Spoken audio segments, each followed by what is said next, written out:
जय हिंद। सूचना हेमंती नंदन बहुगुणा यूनिवर्सिटी गढ़वाल की तरफ से आई है।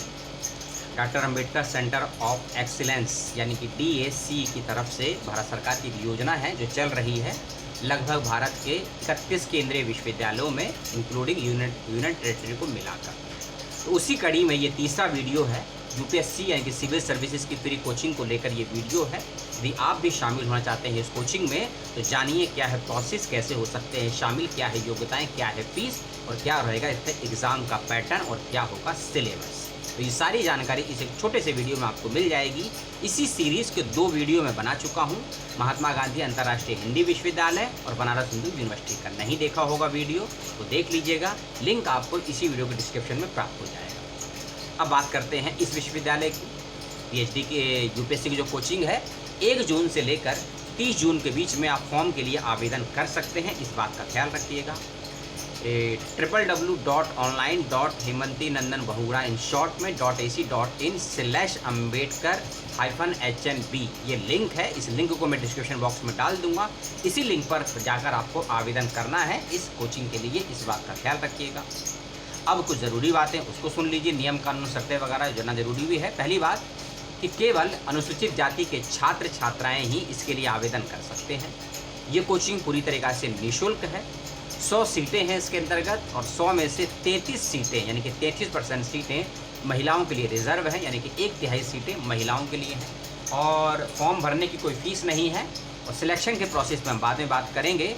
और साथ ही साथ में इस कोचिंग के दौरान यदि आप लगातार क्लासेस में 15 दिनों तक अब्सेंट रहेंगे तो आपको कोचिंग से आपका एडमिशन काट दिया जाएगा, एडमिशन कैंसिल कर दिया जाएगा। और 15 दिन तक जो आप पे खर्च किया गया है या फिर जो भी आपने कोचिंग करी है 1 महीने की 2 महीने की, उसका सारा खर्च आपको देना होगा यूनिवर्सिटी या फिर प्रशासन को, इस बात का ख्याल रखिएगा। और किसी भी विश्वविद्यालय के बच्चे, चाहे आप हेमंती नंदन बहुगुणा यूनिवर्सिटी के विश्वविद्यालय के छात्र हों या ना हो, कोई फ़र्क नहीं पड़ता है, आप इसमें आवेदन ज़रूर करिएगा। आपकी पढ़ाई यदि PG के फाइनल ईयर की है या फिर UG के फाइनल ईयर की है तो आवेदन कर सकते हैं। इसका मतलब यदि आप अपने ग्रेजुएशन के तीसरे वर्ष में हैं, अंतिम सेमेस्टर में हैं और आपने रिजल्ट नहीं आया है तो अप्लाई कर सकते हैं। अगर ग्रेजुएशन पास कर चुके हैं तो भी अप्लाई कर सकते हैं। यदि आप मास्टर्स कर रहे हैं या कर चुके हैं तो भी अप्लाई कर सकते हैं। यदि आप PhD कर रहे हैं, कर चुके हैं तो भी अप्लाई कर सकते हैं। यदि आप रिटायर्ड शिक्षक हैं या कहीं प्रोफेसर हैं तो भी अप्लाई कर सकते हैं। कोई एज की बाउंडेशन नहीं है, क्वालिफिकेशन कम से कम ग्रेजुएशन होना चाहिए, ठीक है। और एक और बात कि entrance examination only for Uttarakhand में ही होगा और उसके 4 केंद्र बनाए गए हैं जहां आपका एंट्रेंस एग्जामिनेशन लिया जाएगा। उससे पहले मैं आपको इसका थोड़ा सा एक केंद्र बता दूं, श्रीनगर, गढ़वाल, देहरादून, रुड़की और हल्द्वानी, इन 4 केंद्रों में आपके एग्जामिनेशन सेंटर बनाए गए हैं जहां आपका एग्ज़ाम होगा और MCQ माध्यम से आपसे सवाल जवाब पूछे जाएंगे। और इन सवाल जवाब की 4 कैटेगरीज होंगी। क्योंकि 2 वीडियो बनाए BHU को सवाल आ गए कि सिलेबस हमने नहीं बताया, क्योंकि हमने सोचा था अलग से वीडियो बनाएंगे, लेकिन इन शॉर्ट में आपको बता देते हैं। डिटेल में आपसे बात करेंगे जब हम जामिया का वीडियो बनाएंगे 2 से 3 दिनों के बाद। सामान्य अध्ययन है, सामान्य ज्ञान है, सामान्य हिंदी भाषा और सामान्य अंग्रेजी भाषा, तार्किकता और मानसिक क्षमताएँ, इसको सिलेबस है, समझ लीजिए। और अगर इंग्लिश में समझना चाहते हैं तो आप उसको भी सुन लीजिए।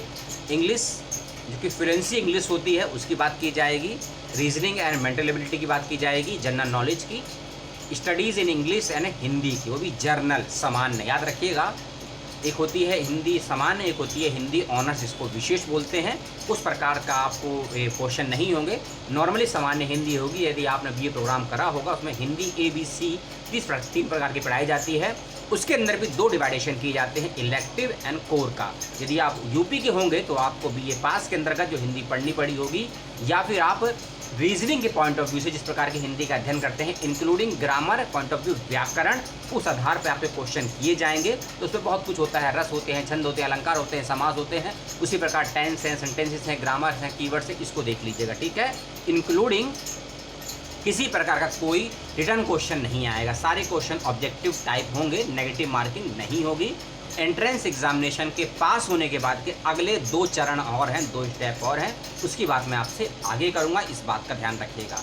एक और विशेष बात, यदि आपने CET यानी कि कॉमन एंट्रेंस टेस्ट के लिए आवेदन किया है तो बहुत अच्छी बात है, नहीं किया है तो आवेदन कर दीजिए, क्योंकि बिना उसमें आवेदन किए हुए आप इसके लिए अप्लाई नहीं कर सकते हैं। और यदि आपने पहले आवेदन किया है और आप उस एंट्रेंस को पास कर चुके हैं तो आपके लिए बेनिफिट है। एक और बात, जब आपका सिलेक्शन का अंतिम चरण होगा इंक्लूडिंग इंटरव्यू के बाद का रिजल्ट, तब आपके पास ग्रेजुएशन का कंप्लीट रिजल्ट होना चाहिए इंक्लूडिंग डिग्री। यदि डिग्री नहीं है तो आपको 3 महीने का समय मिलेगा और एक अंडरटेकिंग आपको फिलअप करके जमा करना होगा।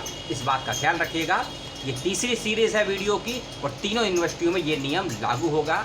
चौथी यूनिवर्सिटी कौन सी है उसकी बात मैं आपसे कल करूंगा चौथे वीडियो में। ये तीसरी सीरीज़ है इस यूपीएससी की कोचिंग की। और याद रखिएगा, यूपीएससी का जो नया कैलेंडर है 22 और 23 का रिलीज़ कर दिया गया है और लगभग 28 मई को प्री का एग्ज़ाम है, 28 मई को प्री का एग्ज़ाम है और 25 सितंबर 2023 को मेंस का एग्ज़ाम है। तो लगभग आपकी मई तक की कोचिंग इसमें होनी है। मान लीजिए जुलाई से लेकर मई के बीच में, तो लगभग आपके पास 8 से 10 महीने का समय है। इस कोचिंग में शामिल होइए।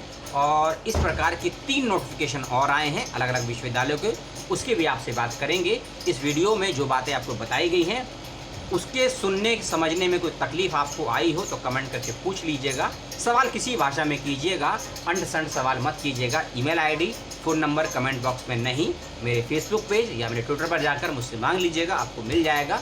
कुछ निजी या प्राइवेट बात करना चाहते होंगे तो। और 2-3 दिनों में लाइव सेशन शुरू करने वाले हैं। टाइमिंग आज बताइएगा और दिन आप बताइएगा। 2 घंटे का लाइव सेशन रोज़ करेंगे, इसका ध्यान रखिएगा। और क्योंकि अब पीएचडी का दौर हो चुका है ख़त्म, अब पीजी की बात होने वाली है, क्योंकि एनटीए इंक्लूडिंग सीयूटी ने जो बवंडर मचा रखा है चरम से क्रॉस हो गया है। बच्चों के आवेदन रद्द हो रहे हैं, फीस रिफंड नहीं हो रही है, यूनिवर्सिटियां कभी ऐड होती हैं कभी रिमूव हो जाती हैं, कोर्स कभी होता है कभी नहीं होता है। क्योंकि कल की डेट में 4 यूनिवर्सिटियों को नोटिफिकेशन आए हैं पीजी के, जिसमें यूनिवर्सिटियों ने अपना नाम वापस ले लिया है। अब बच्चों का क्या होगा, उन हज़ारों बच्चों का कोई जवाब देने वाला नहीं है। उसकी बात भी करेंगे एनटीए को लेकर भी और यूपीएससी को लेकर भी।